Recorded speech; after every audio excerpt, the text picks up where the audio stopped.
بسم اللہ الرحمن الرحیم جزا اللہ ان محمد ما ہوا اہلہ۔ عبد الرحمن بن ابو بکر صدیق رضی اللہ عنہما اپنے والد سے بیان کرتے ہیں کہ نبی صلی اللہ علیہ وآلہ وسلم نے عبد الرحمن بن ابو بکر رضی اللہ عنہما سے کہا، اپنی بہن یعنی عائشہ رضی اللہ عنہا کو اپنے پیچھے بٹھا کر لے جاؤ اور طائم سے عمرہ کرواؤ۔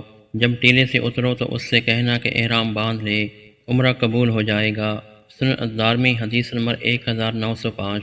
ابن عمر رضی اللہ عنہما کہتے ہیں کہ عمر رضی اللہ عنہ نے کہا، میں تجھے بوسہ دیتا ہوں اور میں جانتا ہوں کہ تو پتھر ہے، لیکن میں نے رسول اللہ صلی اللہ علیہ وآلہ وسلم کو تجھے بوسہ دیتے ہوئے دیکھا۔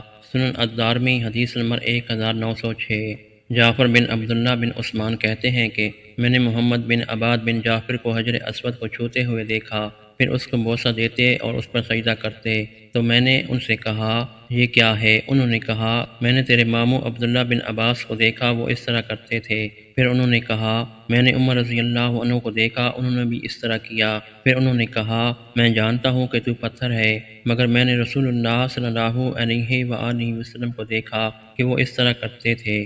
سنن الدارمی حدیث نمبر 1907۔ عائشہ رضی اللہ عنہا کہتی ہیں کہ مجھ سے رسول اللہ صلی اللہ علیہ وآلہ وسلم نے فرمایا، اگر تمہاری قوم نئی مسلمان نہ ہوتی تو میں کعبہ کو توڑ کر اس کی بنیاد کو ابراہیم علیہ السلام کی بنیاد پر بناتا، اور میں اس کی پچھلی طرف ایک دروازہ بھی بناتا، کیونکہ قریش نے جب بنایا تھا تو خرچ کم ہو گیا تھا۔ سنن الدارمی حدیث نمبر 1910۔ عائشہ رضی اللہ عنہا کہتی ہیں میں نے نبی صلی اللہ علیہ وآلہ وسلم سے دیوار کے متعلق پوچھا کہ کیا وہ بیت اللہ سے ہے؟ آپ صلی اللہ علیہ وآلہ وسلم نے فرمایا جی ہاں۔ میں نے کہا پھر لوگوں نے اس کو بیت اللہ میں داخل کیوں نہیں کیا؟ آپ صلی اللہ علیہ وآلہ وسلم نے فرمایا تمہاری قوم کے پاس خرچ کم ہو گیا تھا۔ میں نے کہا یہ کیا بات ہے کہ اس کا دروازہ اونچا ہے؟